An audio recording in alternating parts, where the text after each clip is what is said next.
Welcome to my channel. Let's crack the UGC NET with JRF। पिछले कुछ क्लासों में मैंने पिछले 2 क्लास में संप्रेषण से रिलेटेड मैंने 2 वीडियो डाले हैं। संप्रेषण के अर्थ और प्रभावी संप्रेषण के बारे में मैंने बताया है और आज हम पढ़ेंगे उससे आगे संप्रेषण के मुख्य उद्देश्य एवं कार्य जो हमारे सिलेबस में इंक्लूडेड है। चलिए अब हम पढ़ते हैं। आधुनिक समय में समाज में आई सूचना क्रांति के मुख्य घटक जनसंपर्क साधन एवं सोशल मीडिया रहे हैं, जिन्होंने सामाजिक परिवर्तन में काफ़ी महत्वपूर्ण योगदान दिया है। लोग भौतिक और सामाजिक वास्तविकता से परिचित रहने के लिए संप्रेषण साधनों का प्रयोग करते हैं। प्राय सफल लोग सफल संप्रेषक या संप्रेषक भी होते हैं। मतलब जाहिर सी बात है, अगर सफल व्यक्ति बनना है तो उसका संप्रेषण एकदम क्लियर होना चाहिए, तो उससे भी संप्रेषण के थ्रू भी एक व्यक्ति सफल संप्रेषक या संप्रेषक होते हैं या बनते हैं। और यहाँ इसमें मेन पॉइंट एक दे दिया है यहाँ की, जिन्होंने सामाजिक परिवर्तन में काफ़ी महत्वपूर्ण योगदान दिया। लोग भौतिक और सामाजिक वास्तविकता से परिचित रहने के लिए क्या करें, संप्रेषण साधनों का प्रयोग कर रहे हैं आजकल।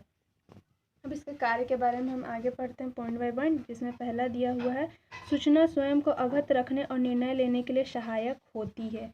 संप्रेषण के माध्यम से लोग अनिश्चितताओं को कम करना चाहते हैं। सूचना वास्तव में तथ्य के बारे में प्रदान की गई जानकारी है जो कि किसी भी प्रकार का निर्णय लेने में सहायक होती है। वर्तमान समाज में सूचना को शक्ति माना जाता है। मतलब वर्तमान समाज में सूचना को क्या माना गया है, इसके अंतर्गत शक्ति माना गया। और इसमें मोस्ट इम्पोर्टेंट कार्य क्या करता है कि यह तथ्य के बारे में क्या करता है, संप्रेषण के थ्रू सूचना को प्रदान करने की जानकारी है जो किसी भी प्रकार का निर्णय लेने में हमें क्या करता है, सहायक बनाता है। अगर सही संप्रेषक होगा, अच्छा संप्रेषक, मतलब संप्रेषक के थ्रू हम जो भी हमें संप्रेषण नॉलेज या विचार या ज्ञान प्राप्त होता है उसके थ्रू हम क्या करते हैं, निर्णय लेते हैं ना, तो वही निर्णय लेने में सहायक होती है। क्या होती है, ये संप्रेषक होती है। दूसरा कार्य क्या है, शिक्षा और कक्षा अनुदेश के लिए। शिक्षा और अधिगम किसी न किसी रूप में जीवन पर्यंत चलते रहते हैं। मतलब शिक्षा और अधिगम, शिक्षा और शिक्षण जो है किसी न किसी रूप में जीवन पर्यंत मतलब जीवन भर चलते रहते हैं। संप्रेषण हमें ज्ञान, विशेषज्ञता और कौशल प्रदान करता है। मतलब संप्रेषण के थ्रू ही ना हम लोग ज्ञान प्राप्त करते हैं। कोई भी हम लोग चुप्पी रहेंगे मुंह बंद करके तो ज्ञान प्राप्त नहीं किया जा सकता है। सामने वाला हमें संप्रेषण के थ्रू ज्ञान या अपने विचार भाव को व्यक्त करता है, बताता है, तब हम उसके थ्रू क्या करते हैं, ज्ञान और विशेषज्ञता किसी चीज़ के बारे में प्रदान करते हैं या कौशल प्रदान करते हैं, जो कि लोगों को सामाजिक जीवन में सक्रिय रूप में से भाग लेने के लिए सक्षम बनाता है। तो दूसरा कार्य है शिक्षा और कक्षा अनुदेश के लिए। इसमें यही कार्य किया जाता है कि लोगों को संप्रेषण के थ्रू क्या ज्ञान और विशेषज्ञता और कौशल प्रदान कराई जाती है। अब नेक्स्ट है समूहों के सुचारू संचालन। प्रभावी संप्रेषण प्रणाली से बेहतर समन्वय स्थापित होता है जो किसी भी समूह को प्रभावी संचालन के लिए प्रोत्साहित करता है। मतलब प्रभावी संप्रेषण, पहले तो मैंने बता दिया कि प्रभावी संप्रेषण क्या होता है। प्रभावी संप्रेषण वो होता है जो जैसे कि हम संप्रेषण कर रहे हैं, मतलब हम सूचना किसी को दे रहे हैं और जिस विचार जिस भाव में हम दे रहे हैं उसी भाव में वो सामने वाला जो संप्रेषण प्राप्त कर रहा है, तो वो क्या होगा, प्रभावी संप्रेषण होगा। लेकिन अगर हम संप्रेषण कुछ और दे रहे और वो समझ कुछ और रहा है, जो हम जैसे समझाना चाह रहे वैसे वो नहीं समझ पा रहा, तो वो क्या प्रभावी संप्रेषण नहीं होगा। तो प्रभावी संप्रेषण के बेहतर समन्वय स्थापित होता है। मतलब अगर संप्रेषण सही ढंग और अच्छे से होता है आमने सामने वाले के साथ, तो जाहिर सी बात है उन लोगों के बीच समन्वय क्या होगा, स्थापित होगा। अच्छा समन्वय, अच्छा व्यवहार होगा दोनों के बीच में। और एक समूह अगर वो समूह में कार्य कर रहे हैं तो और भी अच्छा होगा, वो सामूहिक रूप से और अच्छे से कार्य करेंगे अगर उनके बीच में विचारों का आदान प्रदान सही ढंग से होगा, तो जो किसी भी समूह को प्रभावी संचालन के लिए प्रोत्साहित करते हैं। इस प्रकार संप्रेषण जो है क्या है, किसी भी समूह को प्रभावी संचालन के लिए भी प्रोत्साहित करता है। नेक्स्ट चौथा क्या हो जाएगा, प्रेरणा और मनोबल। संप्रेषण द्वारा एक संगठन में लोगों को बेहतर प्रदर्शन के लिए प्रेरित किया जा सकता है। इससे स्पष्ट होता है कि क्या किया जाना है, कितनी अच्छी तरह वे कर रहे हैं, प्रदर्शन में सुधार करने के लिए और क्या हो सकता है। मतलब प्रेरणा और मनोबल, मतलब एक व्यवसाय है, ठीक है, व्यवसाय अगर चल रहा है तो ऊपर के जो मालिक हैं अन्य कर्मचारियों को अपने, अगर वो संप्रेषण के थ्रू उन्हें अगर बताना चाहते हैं कि आप सही ढंग से कार्य नहीं कर रहे, आपको और अच्छे ढंग से कार्य करने के लिए उनके मनोबल को बढ़ाने के लिए वो लोग क्या करते हैं, उन्हें प्रेरित करते हैं। और कैसे प्रेरित करेंगे, वो उन्हें बताएंगे कि अगर आप लोग अच्छे से काम करेंगे तो आपको क्या प्रॉफिट मिलेगा। लेकिन वो उनके मनोबल और प्रेरणा, मतलब वो मनोबल उनका बढ़ेगा और वो प्रेरित कैसे होंगे, जब उन्हें जो वो बातें बताई जाएगी प्रभावपूर्ण और प्रभावी संप्रेषण के थ्रू अगर बताई जाएगी, मतलब जैसा ऊपर के कर्मचारी, ऊपर के मतलब मालिक उस कर्मचारी को बता रहे, वो कर्मचारी नीचे के कर्मचारी को उसी वे में बताएगा, और अगर वो अच्छे से समझेंगे तो जाहिर सी बात है वो क्या होंगे, प्रेरित होंगे और उनके मनोबल में क्या होगा, वृद्धि होगा।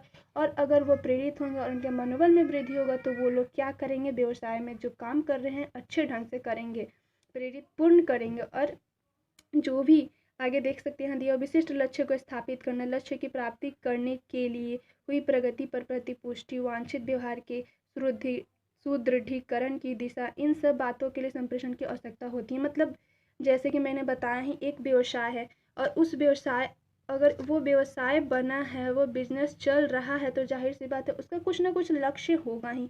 और अगर उस व्यवसाय को लक्ष्य सही ढंग से, जो लक्ष्य वो निश्चित किया है और उसी समय में अगर उसे प्राप्त करना है, तो सही संप्रेषण और प्रभावी पूर्ण संप्रेषण उस व्यवसाय में होना चाहिए, वरना वो लक्ष्य सही समय पर प्राप्त नहीं कर पाएगा जो अपना समय वो निश्चित किया है। इसलिए यहाँ बताया गया है इन सब के लिए क्या है, संप्रेषण की आवश्यकता होती है। प्रेरणा और मनोबल का इससे आगे और भी दिया हुआ, जहाँ यहाँ पर है, आप पढ़ सकते हैं, देख सकते हैं। मनोबल को सामान्य तौर पर एक सामूहिक घटना माना जाता है और यह एक मनोवैज्ञानिक पहलू। मनोबल जो है एक सामान्य तौर पर क्या सामूहिक घटना माना जाता है, क्योंकि ये जो मनोबल का जो है, मोरल्स जो है वो समूह को दिया जाता है, एक समूह के सामूहिक रूप से होता है। ठीक है, एक व्यक्ति को नहीं बल्कि बहुत सारे व्यक्ति रहते हैं, उनके बीच में सभी के मनोबल को बढ़ाया जाता है। तो ये क्या होता है, सामान्य तौर पर एक सामूहिक घटना माना जाता है और यह एक मनोवैज्ञानिक पहलू है। सफल टीम का आधार उच्च मनोबल है जो मूल्यतः प्रभावी संप्रेषण पर निर्भर करता है। आप देख सकते हैं क्या बोला, प्रभावी संप्रेषण पर निर्भर करता है। अगर संप्रेषण प्रभावपूर्ण रहा उस व्यवसाय में तो सफल टीम का आधार मनोबल ही है। कैसे, प्रभावपूर्ण संप्रेषण रहेगा तो उनका मनोबल क्या होगा, बढ़ेगा, और अगर उनका मनोबल बढ़ेगा तो उनका टीम जो है क्या होगा, मजबूत होगा, और टीम मजबूत होगा तो वे एकता से काम करेंगे, और अगर वो एकता से काम करेंगे तो क्या होगा, उनके व्यवसाय का जो लक्ष्य है वो जल्द से जल्द क्या करेंगे, प्राप्त कर सकेंगे। नेक्स्ट और पांचवा क्या है, नियंत्रण। संप्रेषण औपचारिक एवं अनौपचारिक व्यक्तिगत रूप में एवं सामूहिक दोनों स्तरों पर व्यवहार नियंत्रण का कार्य करता है। मतलब संप्रेषण नियंत्रण का भी कार्य करता है, और किस किस रूप में, औपचारिक एवं अनौपचारिक, व्यक्तिगत रूप में भी एवं सामूहिक दोनों स्तर पर व्यवहार नियंत्रण का कार्य करता है संप्रेषण के थ्रू। पांचवा कार्य हो गया। नेक्स्ट छठा, सांस्कृतिक संवर्धन। मतलब क्या होता है, कल्चरल प्रोग्रेशन। सांस्कृतिक कल्चरल प्रोग्रेशन से ही आप लोगों को समझ में आता है सांस्कृतिक संवर्धन, मतलब सांस्कृतिक संवर्धन में क्या होता है, प्रोग्रेस होता है, विकास होता है।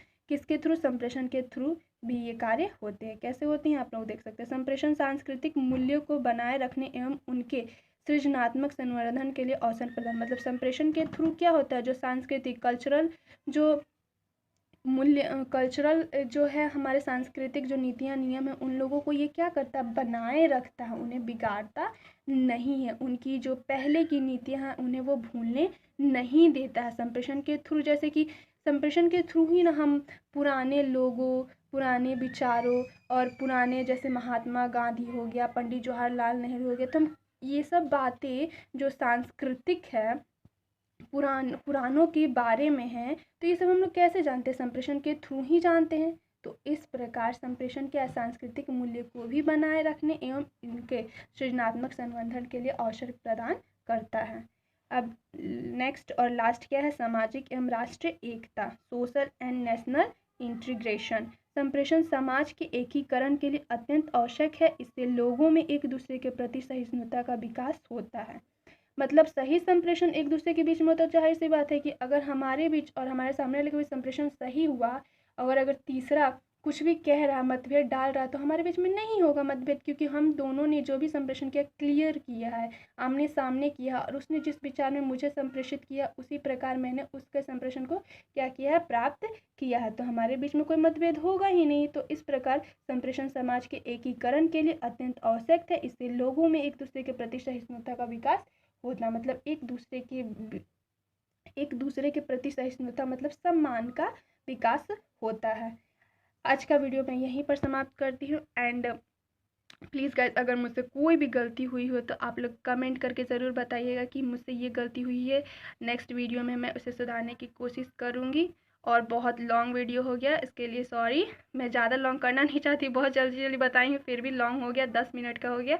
एंड प्लीज़ प्लीज़ गाइस, आप लोग मेरे वीडियोज़ को देखिए, क्योंकि ये सभी वीडियोज़ आप सभी के लिए बहुत यूज़फुल होने वाला। अब आप लोग ये सोचिएगा कि ये क्वेश्चन आएंगे कैसे। ऐसे आ सकते हैं जैसे कि यानी और संप्रेषण के मुख्य उद्देश्य एवं कार्य। तो मुख्य उद्देश्य एवं कार्य, इसमें से कोई सा भी पॉइंट आपको एक दे देगा, पूछ लेगा कि और अदर कोई पॉइंट देगा जो इस कार्य और इसके उद्देश्य से रिलेटेड नहीं रहेगा। तो अब हमसे ये पूछ सकता है कि संप्रेषण के मुख्य उद्देश्य एवं कार्य या फिर संप्रेषण के कार्य क्या है। तो इन सब पॉइंट्स के बारे में अगर हमें पता रहेंगे तब हम सही मार्क कर पाएंगे। और नियंत्रण या फिर शिक्षा और कक्षा अनुदेश के लिए ये हो गया समूहों के सुचारू संचालन। ये सब पूछ लिया कि समूहों के सुचारू संचालन जो है कैसे संप्रेषण का कार्य है, तो कैसे है समूहों के सुचारू। तो इसके बारे में मैंने आपको पहले बता दिया, डिस्क्राइब कर दिया। प्लीज़ प्लीज़ गाइस, आप लोग मेरे वीडियो को ज़्यादा से ज़्यादा व्यूज़ दीजिए, देखिए, क्योंकि ये जो भी यूजीसी नेट पेपर का तैयारी कर रहे हैं उनके लिए ये वीडियो बहुत बहुत ही ज़्यादा यूज़फुल होने वाला है, क्योंकि इसमें से क्वेश्चन आएंगे ही आएंगे, क्योंकि ये हमारे सिलेबस में इंक्लूडेड है। एंड आज का वीडियो मैं यहीं पर समाप्त करती हूँ। And thanks for watching my video everyone.